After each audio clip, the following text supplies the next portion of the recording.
Yeah. Came at 17. Damn. Give me my money. Give me my money.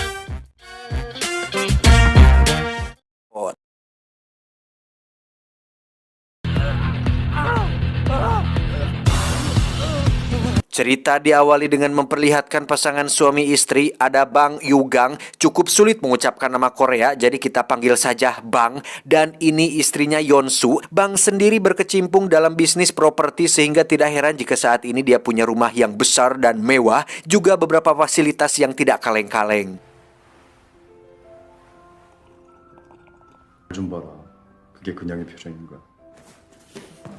Saat itulah Yonsu meminta izin kepada Bang untuk pergi liburan bersama teman wanitanya, di mana Bang diminta untuk menjaga anak gadis temannya tersebut selama dia dan ibunya pergi liburan keluar kota. Sebagai suami yang baik, Bang rupanya memegang teguh kata-kata Haji Roma Irama bahwa istri adalah harta paling berharga di dunia, melebihi emas jaya abadi atau berlian dari Maroko, sehingga Bang dengan senang hati mau mengantarkan Yonsu dan temannya ke bandara. Sampai sini kita masih belum bisa melihat apa yang istimewa dari Bang kecuali om-om kaya raya yang punya fasilitas dan istri yang cantik. Sesuai janjinya kepada sang istri tercinta, Bang pun menjemput anak gadis temannya bernama Yunji. Ini babangusnya. Yunji mengajak temannya ikut nebeng di mobil dan meminta Bang untuk tidak langsung mengantarkannya pulang ke rumah, tetapi ingin diturunkan di toko buku untuk membeli beberapa buku pelajaran. 이 주변인이 겁나는 이유는 어디로 튈지 모르는. Dan kita akhirnya akan diperlihatkan sedikit dari keistimewaan si Bang ketika dia mampu menganalisa dan membuat hipotesa sementara saat bisa menebak jika Yunji tidak benar-benar pergi ke toko buku, melainkan akan nongkrong bersama temannya. Sadar akan hal itu, Bang sama sekali tidak melarang atau memberi nasihat dan justru malah memberinya uang jajan supaya Yunji bisa mentraktir temannya tersebut. 맛있는 것도 좀 사 먹고. 알았지? 고맙습니다. 그래. Saat tengah malam, Bang ditelepon Yunji mengatakan jika dirinya sakit perut dan ingin sekali pulang ke rumahnya. Di mana saat sudah sampai di sana, Yunji justru nampak tengah berdua bersama dengan pemuda yang merupakan kakak kelasnya yang langsung pamit saat itu juga. 윤지야, 나 먼저 갈게. 오빠 집 어디라 그랬어? Sebagai ABG yang masih labil, Yunji rupanya tidak benar-benar sakit perut, melainkan hanya ingin dijemput dan numpang tidur di rumah Bang setelah bertengkar dengan bestinya yang tadi. Namun betapa GJLS-nya si Yunji ini saat dia menyuruh Bang untuk pulang duluan saja karena dia baru mendapat pesan dari kakak kelasnya yang pamit barusan untuk ikut bersamanya nongkrong di tempat yang asyik. Saat akan pergi itulah Bang sempat melihat Yunji naik motor bersama beberapa pemuda bermoge yang merupakan kakak kelasnya, di mana Yunji dibawa entah kemana dan Bang tidak ingin ambil pusing dengan hal tersebut.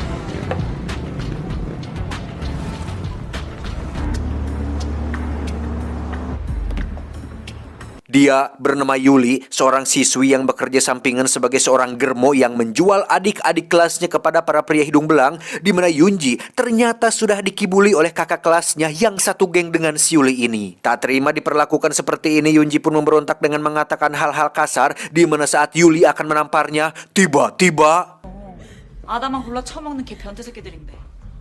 미친년. 쌍년이. 그만해. ya, ada Bang yang muncul entah dari mana. Namun jika kita putar sedikit ke belakang, ternyata saat Bang memasukkan beberapa lembar uang ke dalam dompetnya Yunji, Bang rupanya diam-diam memasukkan sebuah alat pelacak yang bisa membuat gang tahu kemana dan di mana Yunji berada. Sehingga ketika melihat Yunji dibonceng oleh beberapa pemuda tidak jelas tadi, Bang diam-diam mengikutinya untuk memastikan Yunji baik-baik saja. 걔 다치면 안 되는 애야. 뭐야? 나간 애들. Merasa punya banyak pasukan, Yuli menyuruh anak buahnya untuk menghajar Bang, di mana kita lagi-lagi akan diperlihatkan sedikit dari kebisaannya si Bang ini saat dia mampu menumbangkan mereka semua tanpa kesulitan dan tanpa ekspresi yang berlebihan alias berwajah dingin.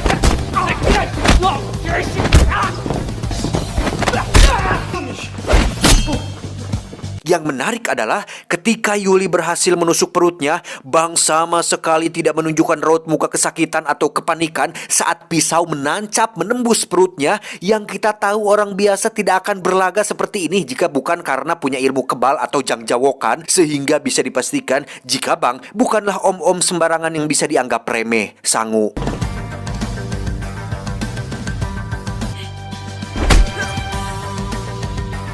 Keesokannya, Yunji akhirnya memutuskan untuk menginap di rumah Bang selama ibunya pergi liburan, di mana hal itu sebenarnya sangat tidak diinginkan oleh Bang yang lebih nyaman tinggal sendiri. Tapi mau biji mana lagi, sang istri sudah menitipkan anak tersebut yang tentu saja Bang tidak bisa menolak permintaan istri tercintanya. 어저께 돈 줬잖아. 그걸로 밥 사 먹어. 그냥 아저씨 집에 쭉 있을래요. 젠장. Saat malam hari ketika Bang dan Yunji lewat depan gedung semalam, terdapat banyak sekali polisi yang menjadikan gedung tersebut sebagai TKP yang ternyata semua orang yang dihajar oleh Bang semalam sudah tewas. Rupanya ada orang lain yang membunuh para pemuda tersebut kecuali Yuli, yang sepertinya itu dilakukan oleh organisasi atau kelompok tertentu yang tidak ingin bisnis jual beli wanita mereka terbongkar.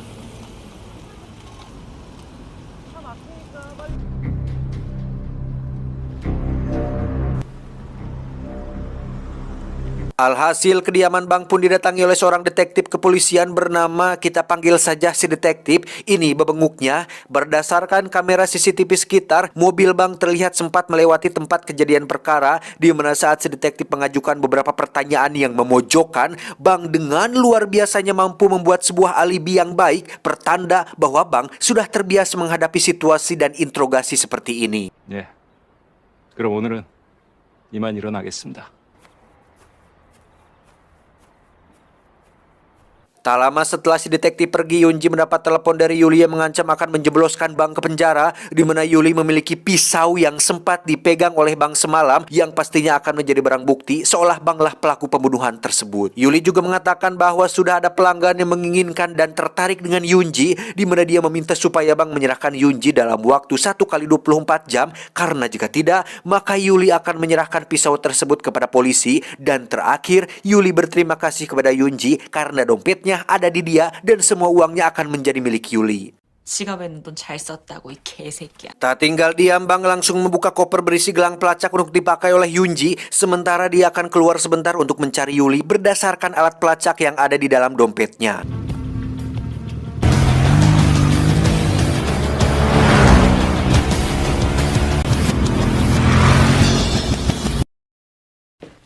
아유 씨발 족가라 소리 하지 말고 씨발. 해봐. 아직 전화 없어? 여기 뭐 하는데요? 혹시 그 새끼야.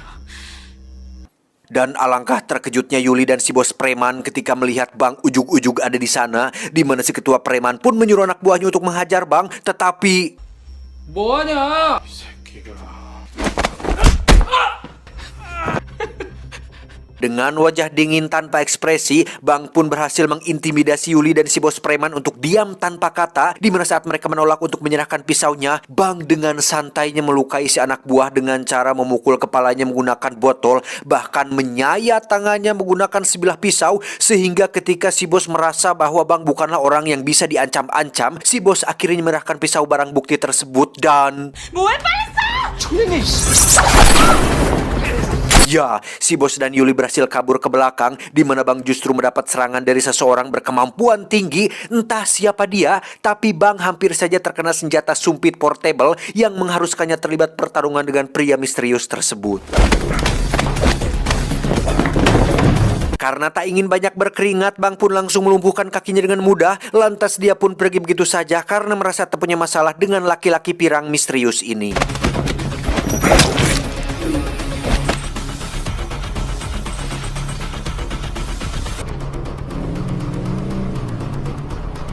Saat pulang, Bang menemukan rumahnya sudah dalam kondisi acak-acakan berikut dengan Yunji yang ternyata sudah diculik oleh orang-orang dari kelompok mafia yang memperkerjakan si Yuli. Dengan gelang pelacak yang sudah dipasang tadi siang, tak sulit bagi Bang untuk menemukan lokasi di mana dia berada saat ini, di mana Bang akhirnya mulai serius dengan masalah ini, yang hal itu dibuktikan ketika dia kembali membuka koper berisi pistol yang biasa dipakai oleh seorang profesional.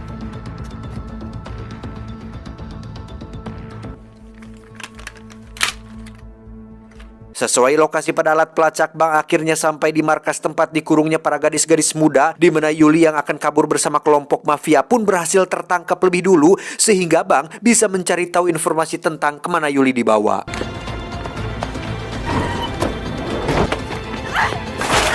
Karena gelang pelacaknya sudah diketahui, Bang terpaksa membawanya kembali ke dalam. Di situ Yuli terpaksa membeberkan semuanya, dimulai dari hotel tempat para gadis ini akan dijual ke pelanggan. Berikut alasan kenapa mereka memilih siswi seperti Yuli sebagai germonya, karena siswi sekolah cenderung aman dan sukar terendus oleh pihak kepolisian. 씨가 필요한 거야.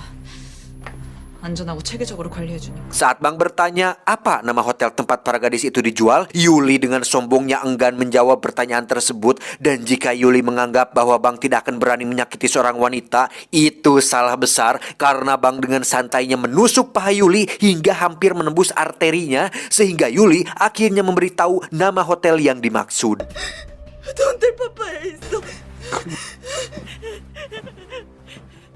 Beberapa saat setelah Bang pergi, si detektif dan anak buah pun tiba di TKP, di mana si detektif menemukan Yuli sudah dalam kondisi tewas bersimbah darah, yang sepertinya pihak mafia sudah membunuh Yuli sesaat setelah Bang pergi untuk supaya Yuli tidak memberikan keterangan lebih lanjut tentang kasus ini.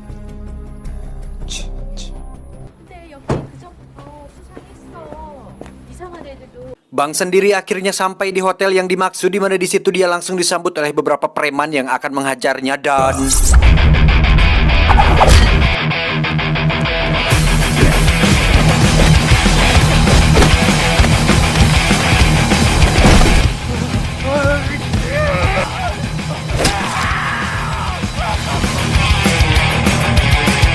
ya, disinilah kita akhirnya akan diperlihatkan secara gamblang betapa tidak berperasaannya si Bang ini saat membunuh seseorang, seolah itu merupakan hal yang biasa, atau mungkin Bang sudah terbiasa melakukan hal ini sejak lama. Entahlah, sampai detik ini kita masih belum bisa mengetahui siapa sebenarnya sosok si Bang ini. Kesan awal yang biasa saja sama seperti opa-opa Korea pada umumnya membuat kita yang menonton tidak menyangka sama sekali jika Bang bisa bertindak senekat, setenang, dan sebrutal ini ketika hidupnya disenggol hanya gara-gara anak sahabatnya istrinya diculik.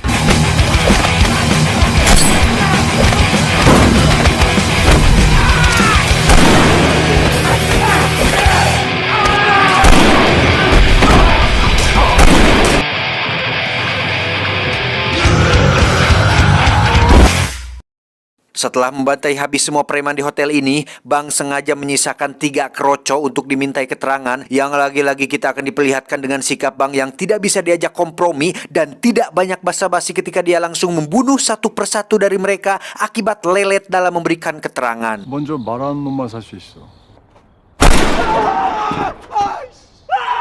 Berbeda dengan karakter-karakter utama di film lain yang kalau menggali informasi terkesan alot dan bertele-tele, Bang tidak ingin menggunakan cara seperti itu dengan langsung tembak kalau tidak mau bicara, sehingga satu kroco yang sudah kena mental pun bersedia untuk memberikan informasi, tetapi karena terlalu lelet juga, Bang pun menembaknya tanpa rasa karunya sedikit pun. 저 진짜 몰라요. 정말이에요. Saat itulah muncul kembali si pirang misterius yang sempat menembaknya dengan sumpit besi, di mana si pirang ini rupanya penasaran dengan sosok Bang yang bisa dengan begitu mudahnya mengalahkan dia tempo hari. Dan yang menarik adalah si pirang dengan baik hati memberitahukan kemana Yunji dibawa, dan dengan percaya dirinya mengatakan bahwa percuma saja Bang mengetahui hal ini karena sebentar lagi Bang akan mati di tangannya.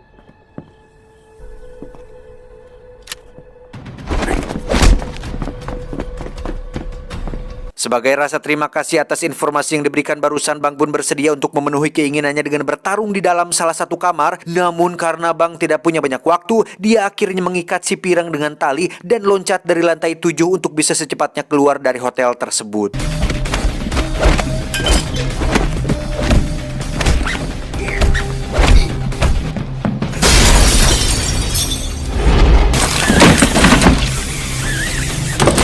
Tak diduga muncullah sedetektif yang menodongkan senjata kepadanya, di mana Bang dengan santainya merebut pistol beliau dan memintanya untuk ikut ke pelabuhan tempat Yunji akan diekspor ke Rusia. Sesampainya di pelabuhan, sedetektif pun diajak ugal-ugalan dengan cara menabrak mobil yang sedang membawa Yunji dan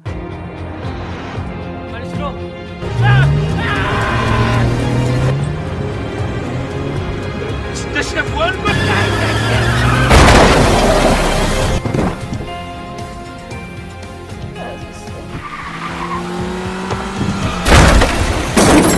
Setelah memastikan Yunji baik-baik saja, Bang pun menghampiri si bos preman untuk mencari tahu siapa dalang di balik penculikan Yunji. Namun karena dia ngeyel, Bang pun memutuskan untuk menembaknya saja. Dan Anda mungkin akan terkejut saat mengetahui jika bapak detektif ini merupakan seorang oknum penegak hukum yang korup, di mana Bang yang sadar akan hal itu pun membuat kesepakatan dengan beliau supaya mau membereskan kekacauan ini dan juga menghapus nama Bang dari keterlibatannya dalam kasus ini. Sebagai imbalannya, Bang akan tutup mulut atas uang suap dan hubungannya dengan almarhum si bos preman. 사람 수고하십시오.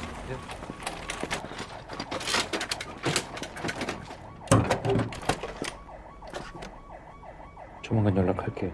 Yunji dan Bang pun dirawat di rumah sakit berkat bantuan si detektif yang menjadikan mereka berdua sebagai korban, di mana beliau masih penasaran dengan bagaimana Bang bisa mengetahui jika dirinya mendapat uang suap dan terlibat dengan kasus ini. Yang setelah dijelaskan, beliau cukup terkesima, kagum ketika Bang menyadari hal itu saat terjatuh dari hotel dan melihat mayat Yuli di dalam bagasi mobil si detektif, yang pastinya itu dilakukan atas perintah dari si bos preman untuk melenyapkan barang bukti. 너무 실망하지 마. 우리가 합리적으로 풀어볼 수도 있잖아. Bang yang sudah terlanjur terlibat dalam masalah ini pun harus membereskan semuanya sampai tuntas, alias mendapatkan bos terakhir yang menjadi dalang di balik penculikan Yunji, di mana si detektif mengatakan bahwa kelompok mafia ini memiliki hubungan dengan mafia Rusia, sehingga beliau agak pesimis kepada Bang, alias meragukan kapasitas Bang untuk bisa mendapatkan otak di balik ini semua. Namun ketika ditawari uang yang banyak, si detektif setuju untuk membantunya mencarikan informasi. 얼마까지 줄 수 있냐? 러시아 마피아까지 연결된 애들이야. Malamnya, Bang ditelepon sang istri tercinta untuk bertanya kabar tentang dirinya dan Yunji, di mana Bang mengaku semuanya masih baik-baik saja supaya Yeon-su tidak khawatir dan bisa liburan dengan tenang bersama ibunya Yunji. Terlepas dari aksi brutal dan masa lalu yang masih misteriusnya, Bang nampak sangat sayang sekali kepada Yeon-su sang istri tercinta, di mana hal itu juga menjadi alasan kuat kenapa Bang sangat ingin menuntaskan masalah ini secepat mungkin, karena jika tidak dibereskan sekarang juga, para mafia ini tentu tidak akan tinggal diam dan pastinya akan mencari pelaku yang telah membantai antek-antek dan bisnisnya, sehingga daripada membahayakan sang istri untuk kedepannya, Bang memilih untuk menyelesaikan masalah ini sampai ke akar-akarnya. 조심하고. 아무튼 너 잘 먹고 빨리 퇴원해. Tak lama Bang pun ditelepon si detektif yang sudah mendapat nama orang yang menjadi dalang di balik penjualan gadis-gadis muda ini. Dia bernama Park, seorang pengusaha jual beli gadis Korea dan diekspor ke Rusia, di mana Park langsung dikejutkan oleh kemunculan Bang yang sekonyong-konyong langsung membantai seluruh anak buahnya. 이 개새끼야! 장부부터 나가! Ketika Bang meminta Park untuk menjelaskan semuanya, Park menolak buka suara dengan alasan yang cukup logis, yakni Bang tetap akan membunuhnya meski sudah diberikan informasi. Tetapi Bang rupanya bukan psikopat yang asal bunuh tanpa alasan yang jelas, karena jika informasi yang diberikan Park cukup masuk akal dan akurat, Bang akan memberinya kesempatan untuk tetap hidup. 희망을 버리지 마. 잘하면 살 수도 있잖아. Park pun akhirnya menjelaskan bagaimana bisnis ini bekerja, dimulai dengan mempekerjakan pelajar sekolah seperti Yuli dan teman-temannya untuk mencarikan ABG yang sesuai kriteria, di mana saat ABG sudah didapatkan, Park akan memoles para ABG ini untuk diekspor ke Rusia dan akan menjadi santapan para pria hidung belang yang doyan akan lele nyet dan daging empuk wanita Asia. 애들 봤더라고? 러시아 마피아.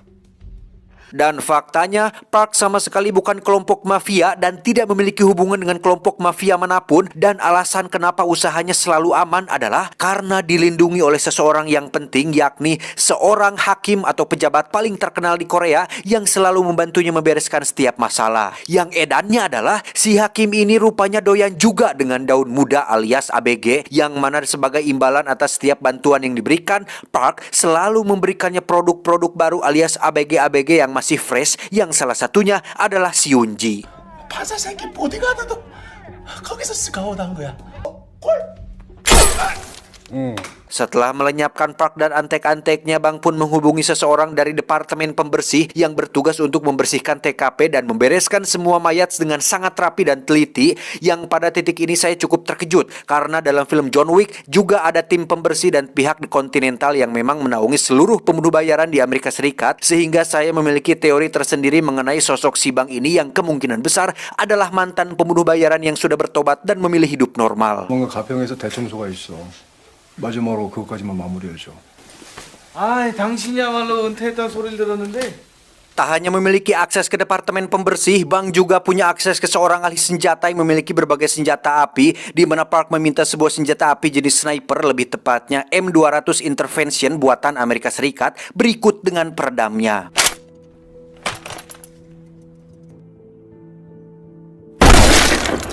Malamnya, si detektif korup akhirnya berhasil mendapat informasi terkait hakim yang dimaksud, di mana hakim tersebut merupakan kepala kejaksaan provinsi, di mana dia berasal dari keluarga yang cukup berpengaruh dan berkuasa, sehingga si detektif agak pesimis jika Bang bisa menyentuh atau menyelidiki tentang hakim tersebut. 집안 재력도 상당하고 부탁 하나만 할게. 이런 거물은 왜 알아보라고 한 건데 짜증나게. Dan si detektif sudah salah besar ketika meremehkan seorang pria macam si Bang ini, di mana dengan sniper yang sudah dipesannya, Bang langsung menembak semua penjaga yang menjaga kediaman si hakim, di mana Bang melakukan aksi tembak-menembak jarak dekat mirip dengan teknik gunfu yang sering diperagakan oleh John Wick.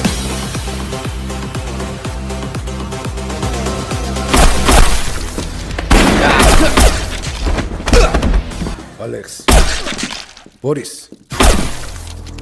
Saat itulah Bang kembali harus berhadapan dengan si Pirang alias pengawal pribadi si hakim, di mana si detektif juga muncul di sana untuk turut membantu Bang dalam aksi baku tembak tersebut. Tapi tiba-tiba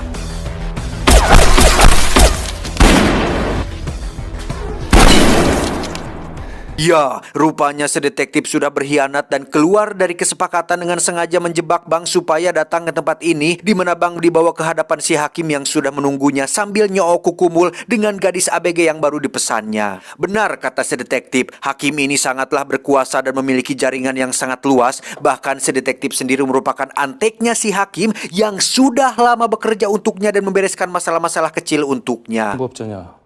돈도 많고 막강한 권력을 가진 판사님이냐? Sedetektif pun disuruh untuk membereskan masalah ini dengan melenyapkan si Bang seolah kematiannya adalah seolah bunuh diri, di mana Bang dibawa ke ruangan lain sementara si hakim akan bersenang-senang dengan ABG yang masih berwarna pink tersebut.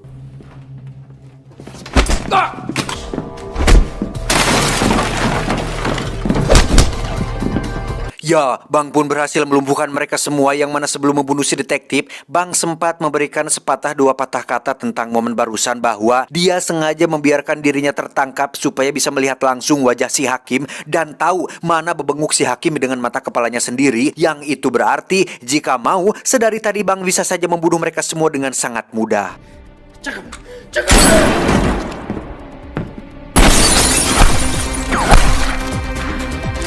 Dan inilah saatnya final battle, di mana si Pirang masih saja penasaran ingin menguji kemampuan dirinya dengan bertarung dengan seorang pembunuh paling terkenal, di mana mereka berdua melakukan pertarungan yang sangat epik dan beradrenalin sehingga membuat kita yang menonton akan merasakan jiwa-jiwa brutal yang muncul dari dalam sanubari pori-pori tubuh kita yang menggebu-gebu, dan itu nyaman.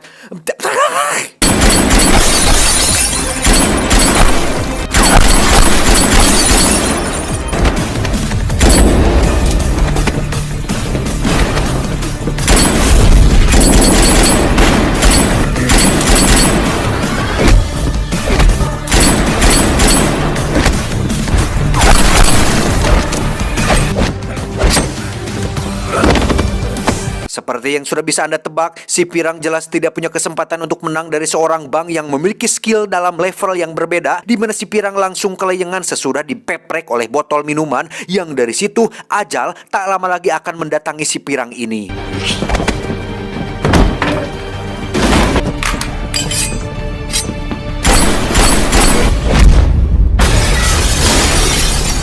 Setelah semua anak buahnya habis, benar-benar habis tak tersisa, si hakim yang di awal tampak jumawa dan merasa besar kepala pun kini langsung ciut ketika harus berhadapan langsung dengan Bang, di mana gugup dan gemetaran nampak sekali terlihat, dan ini sangat memuaskan dan menyenangkan sekali untuk saya pribadi. Bahkan untuk duduk saja, si hakim harus menunggu perintah dari Bang yang santai ini. 두리번거릴 거 없어. 어차피 올 사람도 없으니까. sempat menawari Bang dengan uang, perlindungan, dan kekuasaan. Namun Bang yang tidak tertarik dengan itu semua pun justru bertanya kepada si hakim tentang kenapa dia sangat menginginkan Yunji sampai-sampai menyuruh orang untuk menculiknya, di mana si hakim akhirnya mengungkap sebuah fakta mengejutkan bahwa dirinya sudah lama membooking dan mencarter si Yunji ini bukan dari Pak si bos penjual gadis, bukan dari Yuli, bukan juga dari si preman, melainkan dari ibu Yunji sendiri yang ternyata ibundanya si Yunji yang saat ini sedang liburan bersama istrinya si Bang rupanya bukan ibu kandung melainkan ibu angkat Yunji yang memiliki profesi gelap sebagai seorang germo atau mami yang bekerja untuk orang-orang besar seperti si hakim ini. Dikira akan dibiarkan hidup, si hakim pun ikut tertawa ketika Bang tertawa, bahkan ikut berdiri ketika Bang mulai berdiri, tapi tiba-tiba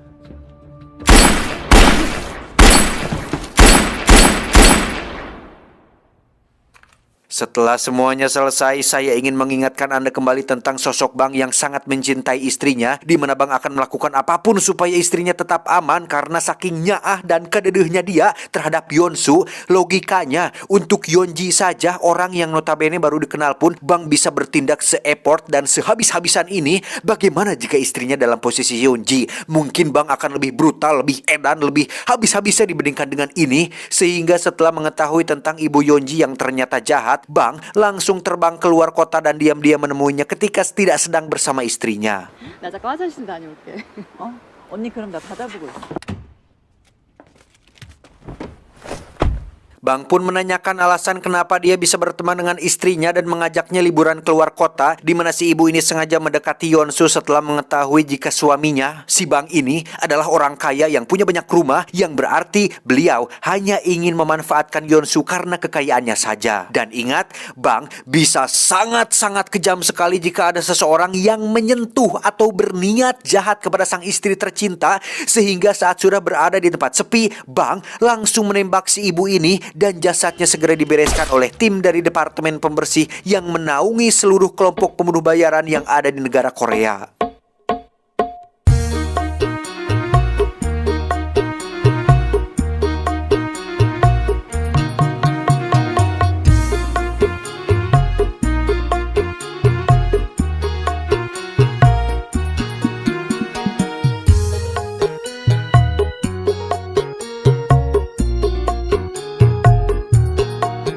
Tamat, ending yang sangat mengadrenalinkan. Secara keseluruhan filmnya sangat luar biasa sekali. Kayak gini nih yang saya suka. Sebelum saya menontonnya sama sekali tidak expect jika filmnya akan seseru dan seberadrenalin seperti ini. Jelas film ini akan ada kelanjutannya karena kita masih belum bisa mengetahui lebih dalam tentang sosok si Bang ini. Dan jika dari tadi saya selalu menyebut Bang ini sebagai pembunuh bayaran dan pembunuh paling terkenal, itu hanyalah teori saya saja. Tidak dijelaskan filmnya secara detail apakah si Bang ini seorang pembunuh bayaran atau bukan. Jadi masih belum pastilah masih apakah si sosok si Bang di masa lalu ini. Jadi pasti akan ada film kelanjutannya.